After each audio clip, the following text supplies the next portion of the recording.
What's going on, ladies and gents? Welcome back to another Silver and Blood video. All right, folks, let's talk a little bit about power, that overlying factor in this game that makes everything click. If you lack it, you're probably not going to do really well. If you have it, you know you're beating stages. So how does power affect you overall, and how does it matter in this game? So a couple of things you need to know. When you are playing content in this game, specifically stages that put you in the red, combat power specifically, for example, if I do 4-7 and I'm at 65k and this recommended BP is at 70k, you are actually penalized for your stats here because of being underpowered. So you just understand their stats will matter in this game quite a bit, okay? So if you are lacking power, you are being penalized. Very important to know. So the question is, how to gain power in this game? What's the best way to gain power? What are all the ways to gain power, and what are the fastest ways to do it? So let's talk a little bit about this and talk a little bit about how you should focus on power and where you should get it from. Okay, so first off, let me just show you guys a couple different things. Okay, so one thing you need to note right away is that power can be gained through many different objectives. Okay, so number one, the simplest way to do it, of course, I'm going to get out of this fight here, is going through the leveling aspect. Level up your vassals, you gain more power. Pretty straightforward, right? So for example, if I want to get Lamia up, right, I got 143 and all of her stats will increase as soon as I do that, right? If I level up one time here, you can see it says 116, 9033, 2534. If I go one more up, everything goes up, right? You guys can see here, the higher you go, the more power you get. So it's very important to understand resource management in this game matters a lot. I know a lot of you guys want to use moon tiers for summoning. Believe it or not, end game stages, having just enough dupes for a character is more than enough to get you through it. What's going to matter more is getting your levels up and pushing your characters further and further through that limit, right? So getting that up will increase your power. Another great way to increase your power is also getting up your character skills. Very simple to do, the click of a button, very hard to get resources. You need to do a lot, and I mean a lot of times, Warren. So make sure you do that, guys. Focus on it daily. Try to go as far as you can, and only focus on characters that are going to be on your main team. They're going to be the ones that's going to help you get more out of your content. So don't get everyone's skills up unless you're a whale.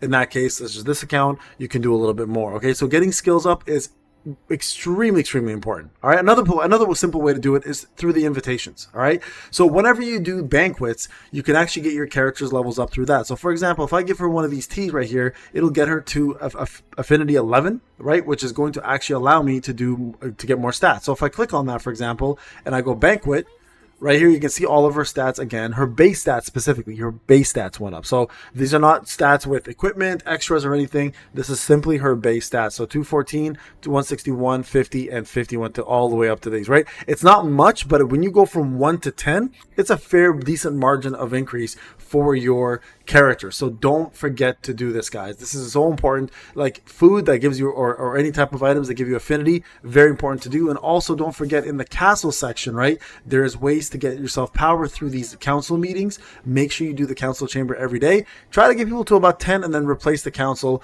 with newer characters that you plan to use. You can go to 15, by the way, if you need to, but ideally you want to stop at 10 and then go for the next route of people, because you get moonstones along the way as you unlock people's stories. All right, now speaking of the castle, there's another place as well too that you can get. So this area right here, it's called Hall of Honors. Okay, now this specifically doesn't unlock power, but what it does, I want to bring it up because a lot of people don't know this, is it allows you to unlock separate things. So for example, if you unlock the City of Dominion, you unlock Wilderness Expedition Dispatch. If you increase affinity gained by vassals, if you unlock the Fireside Chat, increase weekly Starlight Memoir dialogues to 3, increase affinity by vassals, right? So again, there's just a lot here to go through. So make sure, guys, you are actually getting these done, because it's worthwhile to unlock all of these things. They will give you a lot of extra bonuses. And at the same time, you're going to be able to get yourself some perfect shards. And speaking of perfect shards, the more dupes of a character you have, the better. So 3 will give you the maximum level to get to, which is 200 until you break limit there. But further than that will just give you stat padding all the way across the board until you hit the top. I think it's a 10 dupes, right? So overall, 10 dupes will give you the most amount of power. Now, do you need dupes in terms of for your skills or anything like that? No, it's literally stat padding and leveling, right? So again, the leveling aspect is not that big of a deal, but every time you do advance a character, you will get yourself more power on that character. So it does make a difference, especially for the ones you plan to use more often. So make sure you get that done, all right? Now, there is also going to be another spot here, of course, called the Ritual Chamber, which right here you can give yourself, using these little tokens, right? You can get yourself additional bonuses through upgrading specific characters. So the Awakening Ritual, for example, affects everybody. Everybody gets this bonus. And then there's off bonuses for equipment and as well as factions. So the more of these you get, usually through events, such as the Del Carlo one, as well as the Lamia one, their events actually have these in their shops for free, as long as you do the actual setup here and go to the shop. You guys can see right over here, they're sold right there. And you can purchase quite a few of them through these events. So make sure, guys, you do them as much as possible. And don't forget on a daily basis to come in here and actually clear these to get yourself additional resources for your characters. Okay, now you don't have to do those. Just find the one that matters the most to you. So for example, if I need Sully, I'm going to be doing this one rather than 11.